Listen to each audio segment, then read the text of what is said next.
ബിജെപിയുമായി രഹസ്യബന്ധം ഇരു മുന്നണികളും പരസ്പരം ആരോപിക്കുമ്പോൾ വോട്ടർമാർക്കും ചിലത് പറയാനുണ്ട്.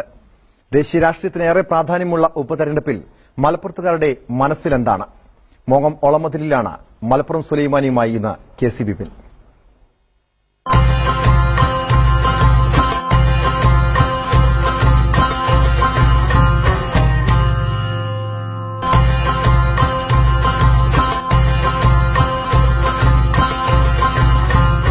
നമസ്കാരം. ഇത് പുൽപ്പറ്റ പഞ്ചായത്തിലെ ഒളമതിൽ മലപ്പുറം സുലൈമാനി 5ാമത്തെ ദിവസം കുഞ്ഞാപ്പുവേട്ടന്റെ കടയിലാണ്. ഇവിടെ നാട്ടുകാരെല്ലാം ഉണ്ട്. തെരഞ്ഞെടുപ്പിന്റെ ഒരു രാഷ്ട്രീയ ചർച്ചകളെല്ലാം തന്നെ നടക്കുന്നുണ്ടെന്ന് തോന്നുന്നു. ഒരുപാട് പേരുണ്ട്. എങ്ങനെയുണ്ട് നിങ്ങളുടെ തെരഞ്ഞെടുപ്പ് ചൂടൊക്കെ? എങ്ങനെയുണ്ട്? സംസ്ഥാനത്ത് നല്ലൊരു ആവേശം നൽകുന്ന ഒരു തെരഞ്ഞെടുപ്പിനാണ് ഇപ്പോൾ നടക്കാൻ പോകുന്നത്. പിന്നെ UDF പക്ഷത്ത് കുഞ്ഞാടി സാഹിബായത് UDF-കാർക്ക് എല്ലാവർക്കും വലിയ ആവേശം തന്നെയാണ്. 100% വോട്ടും UDF തന്നെ പോൾ ചെയ്തു. ഇല്ലെങ്കിലും ഇവിടുത്തെ പോളിംഗ് അങ്ങനെ തന്നെ ഉണ്ടാല്. സ്വാഭാവികമായിട്ടും 100% പോളിംഗ് അല്ലെങ്കിൽ ഒരു 95% പോളിംഗ് അല്ലെങ്കിൽ തന്നെ നടക്കുന്ന സ്ഥലമാണ് ഇവിടെയൊക്കെ. അത്യാവശ്യം രാഷ്ട്രീയമായിട്ട് താല്പര്യമുള്ള ആളുകളാണ് ഇവിടെ ആളുകളൊക്കെ. എല്ലാ വർഷത്തിലെ ആളുകളും കാര്യമായിട്ടും പിന്നെ UDF പക്ഷത്തും LDF പക്ഷത്തും ഈ 2 വർഷത്തിലെ ആളുകളും സ്വാഭാവികമായിട്ടും രാഷ്ട്രീയ താല്പര്യ ആളുകൾ തന്നെയാണ്. എങ്ങനെയുണ്ട് പൊതുവില് ഇവിടുത്തെ അവസ്ഥ? എന്താ അപ്പൊ ഇവിടെ ശരിക്കും മലപ്പുറം മേഖലയിലേറെ മുസ്ലിംസ് ഒക്കെ തിങ്ങി പാർക്കുന്ന ന്യൂനപക്ഷങ്ങൾ തിങ്ങി പാർക്കുന്ന ഒരു മേഖലയാണ്. അപ്പൊ ഇവിടെ ആളുകൾ സ്വതുവെ ആ കുഞ്ഞാപ്പേട്ട ഞങ്ങൾക്ക് സുലൈമാനുമാണേ ഒരു ഭീതിയിലാണ്, BJP-യുടെ ഒരു ഭീതിയിലാണ്. ഇന്നിപ്പോ ഇവിടെ 2 സ്ഥാനാർത്ഥികളാണ്. ഒന്ന് ഒരു മതനിരപേക്ഷ കക്ഷിയായിട്ടുള്ള LDF-ന്റെ സ്ഥാനാർത്ഥിയുണ്ട്, അതുപോലെ UDF-ന്റെ സ്ഥാനാർത്ഥിയാണ്. UDF എന്ന് പറഞ്ഞാൽ അത് കേരള ഇവിടെ എത്തിക്കഴിഞ്ഞാൽ മുസ്ലിം ലീഗിന്റെ സ്ഥാനാർത്ഥി, UPA ഇത് പഴയ UPA. അപ്പൊ കോൺഗ്രസിന്റെ കൂടെയുള്ള കോൺഗ്രസിന്റെ 2 സ്ഥാനാർത്ഥികളുള്ളൂ, അല്ല 2 MP-മാരെ മുസ്ലിം ലീഗിനുള്ളൂ. ഇവിടുത്തെ ജയിക്കുകയാണെങ്കിൽ പോലും ഒരു MP ഉള്ളൂ. അപ്പൊ അവിടെ പോയിട്ട് കോൺഗ്രസിന്റെ കൂടെ ഘടകകക്ഷിയായിട്ട് മാറാനുള്ള ഒരു കക്ഷിയാണ്. അപ്പൊ ഇപ്പത്തെ ഒരു രാഷ്ട്രീയത്തിൽ എന്ന് പറഞ്ഞാൽ വലിയ കോൺഗ്രസ് നേതാവായിട്ടുള്ള SM കൃഷ്ണ തന്നെ BJP ആവാണ്. ഏകദേശം 2 തവണ 3 തവണയായിട്ട് കർണാടകത്തിന്റെ മുഖ്യമന്ത്രി ആയിട്ടുണ്ട്. അദ്ദേഹം തന്നെ കേന്ദ്ര ക്യാബിനറ്റ് റാങ്കുള്ള മന്ത്രിയൊക്കെ ആയിട്ടുണ്ട്. അദ്ദേഹം തന്നെ കോൺഗ്രസ് ആയ അദ്ദേഹം അല്ല BJP-യിലേക്ക് പോകും. അപ്പൊ ഇനി ഇവിടുന്ന് തെരഞ്ഞെടുക്കുന്ന കാൻഡിഡേറ്റ് തന്നെ ഇവിടുന്ന് ഫ്ലൈറ്റ് ഇറങ്ങേണ്ടത് BJP ആയിട്ടാണോ എന്ന് സംശയിക്കുന്നത്. അല്ല, ഞാൻ ചോദിക്കട്ടെ, ഇടതുപക്ഷമാണോ അല്ലെങ്കിൽ UDF ആണോ ഈ വർഗീയ ഫാസിസ്റ്റ് നിലപാടുകളെ ചെറുക്കാനുള്ള ഏറ്റവും നല്ല കരുത്ത് കാണിക്കുന്ന ആരാ? കരുത്ത് കാണിക്കുന്നത് ഇത് തന്നെയാണ്, UDF ഇടതുപക്ഷം തന്നെയാണ്. കാരണം അതിന്റെ തെളിവാണല്ലോ RSS ഇപ്പോ ഇടതുപക്ഷ മുഖ്യമന്ത്രിയാണ് ബ്ലോക്ക് ചെയ്തുകൊണ്ടിരിക്കുന്നത്. പൊതുവെ അതിന്റെ മുമ്പ് മുഖ്യമന്ത്രിമാർ കടന്നുപോയിട്ടുണ്ട്. ആ മുഖ്യമന്ത്രിമാരൊന്നും ഒരു തരത്തിലും ഒരു വർഗീയ ശക്തികളെ എതിർക്കാനോ പ്രതിരോധിക്കാൻ അതിനോട് ഞാൻ യോജിക്കുന്നില്ല.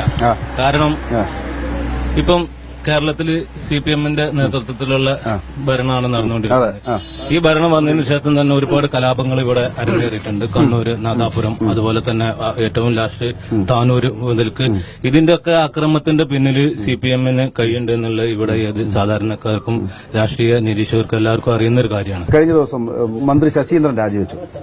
രാജിവെക്കാൻ പെട്ടെന്ന് തന്നെ ഒരു ആരോപണം വരുന്നു, രാജിവെക്കുന്നു. UDF-ന്റെ കാലത്ത് ഒരുപാട് ആരോപണങ്ങളൊക്കെ വന്നു സംസ്ഥാനത്തെ മന്ത്രിമാർക്കെതിരെ. പക്ഷെ ആരും രാജിവെച്ചില്ല. അത് രാജിവെക്കാന്ന് പറഞ്ഞാൽ അത് മൂപ്പര് രാജിവെച്ച് പറഞ്ഞാൽ മൂപ്പര് ഈ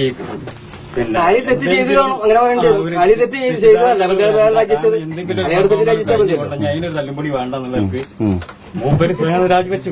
നിവൃത്തിയില്ലാണ്ട് അതായത് മൂപ്പര് അതിനൊരു ചണ്ടി പോലും എടുക്കണ്ടാക്കണമെന്നുള്ള സംഭവത്തിലാണ് മൂപ്പര് രാജിവെച്ചത് എന്നാൽ നമുക്ക് മനസ്സിലാവും. അങ്ങനെ തന്നെയാണ് ആയിരിക്കാം. മലപ്പുറത്ത് ഒരുപാട് വോട്ടർമാരുണ്ട്, ഒരുപാട് ജനപ്രതിനിധികൾ ഉണ്ടായിട്ടുണ്ട്. പ്രത്യേകിച്ചും ഒരു പാർട്ടിയിൽ തന്നെ വന്നിട്ടുണ്ട്. അതിനനുസരിച്ചൊരു വികസനം മലപ്പുറത്തിന്റെ മണ്ണിൽ ഉണ്ടാക്കിയെടുക്കാൻ സാധിച്ചിട്ടുണ്ടോ? മലപ്പുറത്തിന്റെ വികസനം കേരളത്തിലെ മൊത്തം അപേക്ഷ നോക്കുമ്പോൾ മലപ്പുറത്തെ വികസനം വളരെ കുറവാണ്. കാരണം ഇപ്പം കേരളത്തിലെ ഒരുപാട് കാലം IT വകുപ്പ് കൈകാര്യം ചെയ്ത ആളാണ് ഇപ്പം ഇവിടെ മത്സരിക്കുന്നത്. കേരളത്തില് മലപ്പുറം ജില്ലയിൽ ഇന്ന് വരെ ഒരു 10 പേർക്ക് തൊഴിൽ കൊടുക്കുന്ന ഒരു IT പാർക്ക് ഇതുവരെ സ്ഥാപിക്കാൻ UDF-ന് കഴിഞ്ഞിട്ടില്ല. ആവശ്യത്തിന് വികസനം മുസ്ലിം ലീഗിന്റെ MP-മാരും MLA-മാരൊക്കെ ജയിച്ചു പോയിട്ടും ഇവിടെ ഉണ്ടാക്കാൻ പറ്റിയിട്ടില്ല എന്ന് ആലോചിക്കുന്നത്.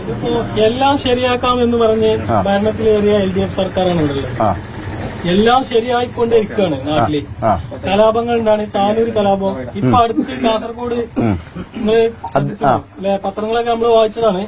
ഒരു മദ്രസ അധ്യാപകനെ പള്ളിയിൽ കയറിക്കൊണ്ട് വെട്ടിക്കൊന്നു. ഇതിന് പിന്നിൽ RSS ആണ്. എന്നിട്ട് അത് RSS ആയിട്ടും ഇതിനെതിരെ ശക്തമായ നടത്തുന്നില്ല. UAPA ചുമത്തുന്ന പല കേസുകൾക്കും ചെറുതായ കേസുകൾക്ക് വരെ UAPA ചുമത്തുന്ന ഒരു സർക്കാരാണ് ഇവിടെ ഉണ്ടായിരുന്നത്. നേതാക്കളെ, എല്ലാ പാർട്ടിയുടെ നേതാക്കളും പ്രത്യേകിച്ച് BJP ആയിട്ടുള്ള ആരോപണമാണ്. CPM നേതാക്കൾ പറയും UDF-ഉം BJP-യുമായിട്ട് ബന്ധമാണ്. UDF പറയും BJP-യും CPM-ഉമായിട്ടാണ് ബന്ധം. യഥാർത്ഥത്തിൽ കഴിഞ്ഞ കുറച്ച് കാലങ്ങളായിട്ട് BJP പ്രത്യേകിച്ച് ബന്ധമൊന്നുമില്ലെന്ന് തോന്നുന്നു. അവർ നല്ലോണം വോട്ട് കൂട്ടുകയാണ് ചെയ്യുന്നത്. അത് BJP വോട്ട് കൂട്ടുന്നുണ്ടെങ്കിലും BJP ആയിട്ട് ഒരു രാഷ്ട്രീയ മത്സരം നടത്തല് UDF ആണ്. അല്ല, ഈ പിന്നെ കുഞ്ഞാലിക്കുട്ടി പിന്നെ CPM-ഉമായിട്ട് ഭയങ്കരമായ ധാരണയുണ്ടെന്നും അതുകൊണ്ടാണ് പിന്നെ താരതമ്യേന ദുർബലനായ ഒരു സ്ഥാനാർത്ഥിയെ CPM-ന് നിർത്തിയതും എന്നൊക്കെ പറയുന്നുണ്ട്. അത് ശരിയാണോ? അത് അംസാക്ക് നിന്നപ്പോഴും അതേമാതിരി തന്നെയായിരുന്നു. ആദ്യമായിട്ടൊരു ജയം ഉണ്ടായത് അങ്ങനെയൊന്നുമല്ലോ മഞ്ചേരി. ഇപ്പം ഫൈസലിൽ നിന്നപ്പോ ദുർബലാണ് എല്ലാവരും കരുതുന്നുണ്ട്. എന്നാലും ജയിക്കും അതാണ് നമ്മൾ പ്രതീക്ഷ. ജയിക്കണം. ജനതാ പാർട്ടി കൊണ്ട് ധൈര്യക്കുറവൊന്നുമില്ല. അല്ല, ഞാൻ ചോദിക്കട്ടെ, ഈ വേറെ കുറെ കക്ഷികൾ മത്സരിക്കുന്നില്ല, കഴിഞ്ഞ വർഷം മത്സരിച്ച അവരൊക്കെ വോട്ട് അങ്ങോട്ടാ പോവാ? അവരെ വോട്ട് സ്വാഭാവികമായിട്ടും ഇടതുപക്ഷത്തിന് താല്പര്യക്കാരാണ് അവരൊക്കെ. ഈ SDPI ആണെങ്കിലും അതല്ലെങ്കിൽ പിന്നെ ജമാഅത്ത് ഇസ്ലാമിന്റെ രാഷ്ട്രീയ പാർട്ടി ആണെങ്കിലും PDP അതൊക്കെ മുസ്ലിം ലീഗിനോടോ UDF-നോടൊക്കെ വിയോജിപ്പ് ഉണ്ടായ പാർട്ടികളാണ്. മറുപടി അതൊക്കെ അതിന് പിന്നെ വന്ന ഓരോ പാർട്ടികളാണ്. SDPI ആണെങ്കിലും അതൊക്കെ തീവ്രത ലീഗിന് പോരാറുണ്ട്. അപ്പുറത്തേക്ക് പോയ ആളുകളാണ്. ലീഗാരല്ല. പക്ഷെ ലീഗിന് തീവ്രത പോരാന്നൊക്കെ പറഞ്ഞ പഴയ കാലത്ത് തന്നെ അങ്ങനെ ഉണ്ടായ ഓരോ പോലെ താല്പര്യക്കാരാണ്. നിങ്ങൾ എങ്ങനെയാണ് കാണുന്നത് ഇപ്പം ഈ സർക്കാരിന്റെ ഒരു ഭരണത്തെ, സംസ്ഥാന ഭരണത്തിന്റെ എതിരായിട്ട് ജനങ്ങൾ വോട്ട് ചെയ്യും. ഇവിടെ ഇപ്പൊ സ്ത്രീ പീഡനം അല്ലാതെ ഇവിടെ പത്രം നോക്കാൻ വയ്യ. പത്രത്തിൽ കൂടെ ഇപ്പൊ നമ്മള് ചാനലുകളോ പത്രങ്ങളോ കണ്ടാൽ സ്ത്രീ പീഡനത്തിന്റെ ഭരണമല്ലാതെ ഇവിടെ മറ്റൊരു ഭരണം കാണില്ല. പുരോഗതി പറഞ്ഞിട്ടുണ്ടെങ്കിൽ UDF കൊണ്ടുവന്ന പുരോഗതികളല്ലാതെ LDF-ന്റെ അതേ പുരോഗതി ഇത്രയും കാലം നടന്നിട്ടില്ല. അരി കിട്ടൂല. അരി കിട്ടാത്തതിന് മുമ്പ് ഇതിന് മുമ്പ് അരി വെച്ചിട്ടുണ്ട്. അന്ന് കിട്ടാത്ത കാര്യം വന്നിട്ടില്ലല്ലോ. ഇവിടുന്നിപ്പോ കോൺഗ്രസിന്റെ ഒരാൾ പ്രസംഗിച്ചമാർക്ക് സ്ത്രീ പീഡനങ്ങൾ ഈ ഭരണം മാത്രം വന്നു എന്ന് വിചാരിച്ച് മാത്രമല്ല നടക്കുന്നത്. ലോകത്ത് മൊത്തം നടന്നുകൊണ്ടിരിക്കുന്ന കാര്യങ്ങളാണ്. അതിനെപ്പറ്റി ചർച്ച ചെയ്യലോ അല്ലെങ്കിൽ അതൊരു ഭരണത്തിന് വിലയിരുത്തലോ ഒന്നുമല്ല.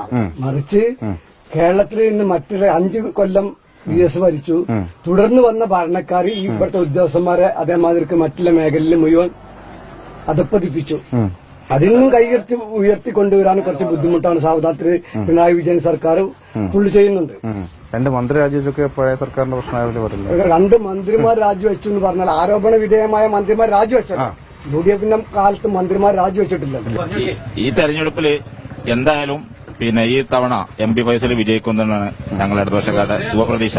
മുന്നണി രൂപീകരണമാണ്. UDF മുന്നണി എന്താ അറിയുന്നില്ല. അതന്നെ കാരണം UDF മുന്നണി സ്വാഭാവികമായിട്ട് അങ്ങനെയൊക്കെ ഉണ്ടാവുള്ളൂ. പഴയ കാലത്താണ് UDF മുന്നണി അക്ഷര തലയിലൊക്കെ ഉണ്ടാകാനുള്ളൂ. അങ്ങനെയൊക്കെ തട്ടിക്കൂടലുള്ളൂ. അതായത് എപ്പോഴും അതിന്റെ ആവശ്യമില്ല. ഇവർക്ക് എപ്പോഴും തട്ടിക്കൂടേണ്ടി വരും. നമുക്ക് വോട്ട് ചെയ്യേണ്ടതാണ് ചെയ്യുന്ന ആൾക്കാരെ UDF കോൺഗ്രസ് ലീഗിന് കോൺഗ്രസും അങ്ങനെ UDF-ന്റെ എല്ലാ കക്ഷികളും അങ്ങോട്ടും ഇങ്ങോട്ടും ആ ചെയ്യാന്ന് പറയുമ്പോൾ അപ്പോൾ ചെയ്യൽ തന്നെയാണ്. 2 കാര്യങ്ങൾ ഈ ഒളമതിലെ നാട്ടുകാർ പറയുന്നുള്ളൂ. ഒന്ന്, സംസ്ഥാന സർക്കാരിന്റെ ഭരണത്തിന്റെ വിലയിരുത്തലാകും അത് നല്ലതോ ചീത്തയോ എന്നത് ഈ തെരഞ്ഞെടുപ്പിൽ പ്രതിഫലിക്കും. രണ്ടാമത്തെ കാര്യം, BJP-യുമായുള്ള ബന്ധം അത് ഇരു മുന്നണികളിലും ചർച്ചയാണ്. ഇരു മുന്നണികളും പരസ്പരം ആരോപിക്കുന്നത്. ഇത് രണ്ടും പ്രധാന വിഷയങ്ങൾ തന്നെയാണ്, തെരഞ്ഞെടുപ്പ് രാഷ്ട്രീയ വിഷയങ്ങൾ തന്നെയാണ് എന്നാണ് ഇവർ പറയുന്നത്. മലപ്പുറം സുലൈമാനിയും ഇനി മറ്റൊരിടത്ത്. കാപ്പ് മല കണ്ട പൂങ്കാറ്റേ കാണിക്ക നീ കൊണ്ടുവന്നാട്ടെ കാരക്ക കായ്ക്കുന്ന നാട്ടിന്റെ മസുബൂറും കീസ പറഞ്ഞാട്ടെ. കാപ്പുമല കണ്ട പൂങ്കാറ്റേ കാണിക്ക നീ കൊണ്ടുവന്നാട്ടെ കാരക്ക കായ്ക്കുന്ന നാട്ടിന്റെ മസുബൂറും കീസ പറഞ്ഞാട്ടെ.